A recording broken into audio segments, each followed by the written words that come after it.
C'est une vraie première pour nous, puisque c'est un spectacle qui est vraiment en construction, qui sera joué pour les commémorations des 80 ans de la rafle des enfants à la Maison d'Isieux. Voilà. Donc Anna s'excuse, elle a un tournage, elle n'est pas là. Elle nous a envoyé, donc on a récupéré un enregistrement du texte pour que vous ayez la couleur de sa voix avec la musique. On va improviser un peu là, on n'a pas eu le temps de ni se chauffer, ni les uns ni les autres, moi de préparer au moins le travail de dessin, mais le principe de spectacle, c'était une envie très très forte de Lionel de faire un spectacle. Je ne sais pas si vous connaissez Lionel Belmondo, donc jazzman émérite maintenant, voilà.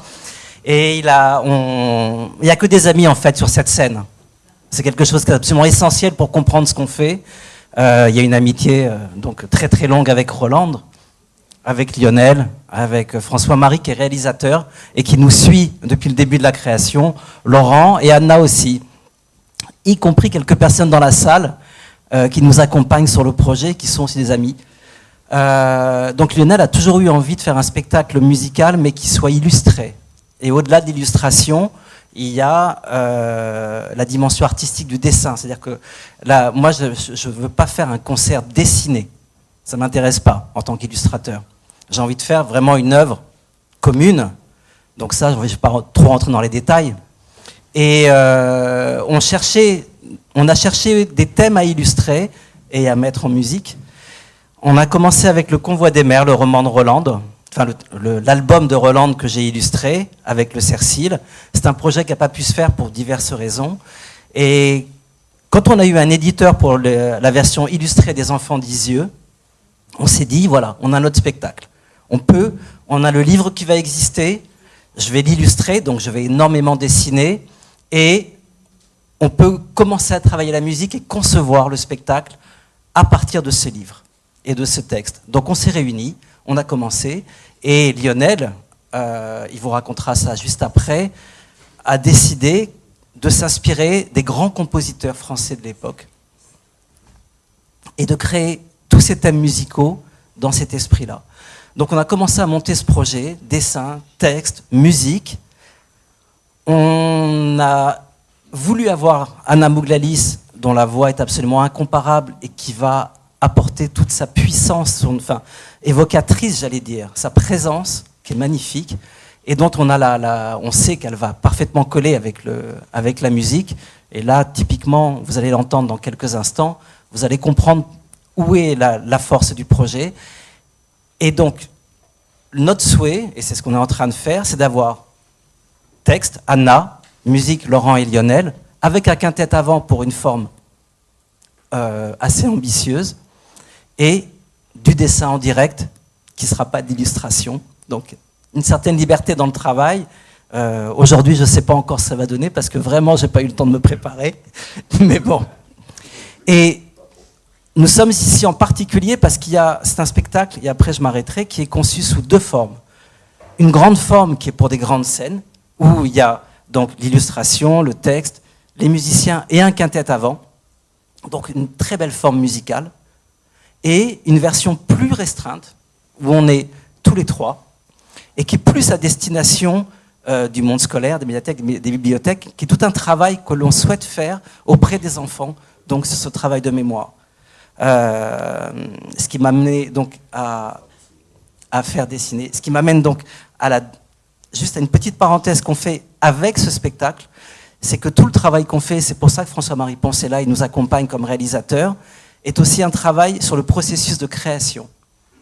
Et autant Lionel que moi, on en parle très souvent, on a ce souhait de rendre, j'aime beaucoup le mot que François-Marie a dit tout à l'heure, de rendre ordinaire aux yeux des enfants le travail des artistes. Parce que chaque fois qu'on va en classe, ou chaque fois que Lionel a des ateliers, on se rend compte à quel point on est sacralisé, alors que ce qu'on fait est quelque chose qui nous paraît tellement normal. Moi, je me rends compte régulièrement, j'entends les enfants me dire que dessiner, c'est impossible, faire des livres, c'est impossible, devenir musicien, c'est impossible. Et moi, je passe mon temps en classe à leur dire que tout est possible. Et que rien ne leur est interdit. Et c'est un travail que j'estime être extrêmement important à mener, et que nous, en tant qu'artistes, on peut mener. Un institut, une bibliothécaire qui le dira aux enfants n'aura pas la même écoute que celle que nous, on pourra avoir. et le message qu'on peut porter. Donc on est sur deux, il y a deux aspects, et le deuxième est très très important par rapport à vous, enfin, dans ce qu'on vous propose, c'est cette dimension sur le travail de l'artiste qu'on veut vraiment désacraliser et où on veut pouvoir faire comprendre à l'enfant que tout est possible pour lui. Tout.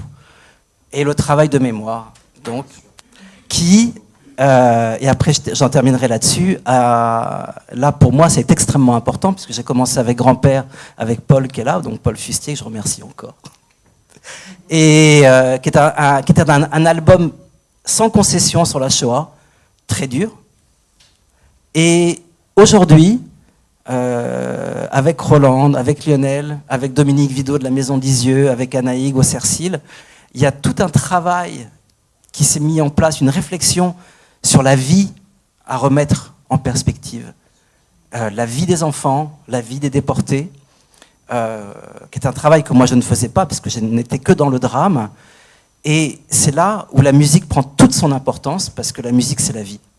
Et au-delà des livres, au-delà du travail sur l'écrit, sur le texte, sur les images, la plus belle traduction qu'on puisse avoir de la vie des enfants, c'est la musique. D'où cette volonté qu'on a eue de faire ce spectacle musical et de l'habiller avec cette voix et ces dessins.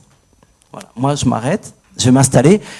Après on va vous présenter des courts extraits musicaux du spectacle, qui sont tous écrits, voilà, sur le thème des enfants. Merci Gilles. En fait, le spectacle va durer à peu près 1h30, je pense. Pas aujourd'hui, évidemment. Et donc, évidemment, le sujet principal sont les enfants. Et donc, avec Laurent, on a écrit 2 morceaux, 2 thèmes écrits pour les enfants. Le premier qu'on va jouer est composé par Laurent, le deuxième par moi. Et donc, on retrouvera tout au long du spectacle, toujours les enfants, au travers de ces thèmes qui les représentent. Voilà. Donc, le premier, on l'appelait Ronde. C'est une ronde parce que les enfants s'amuser. Ils s'amusent. Moi, je veux les voir toujours en train de s'amuser. Je regarde leurs photos et leurs beaux sourires, leurs beaux regards. Et malgré le drame, voilà, j'ai voulu que la musique quand même conserve de l'espoir, parce qu'on en a, je pense, énormément besoin, surtout d'aujourd'hui aussi. Voilà, donc, pardon, on y va.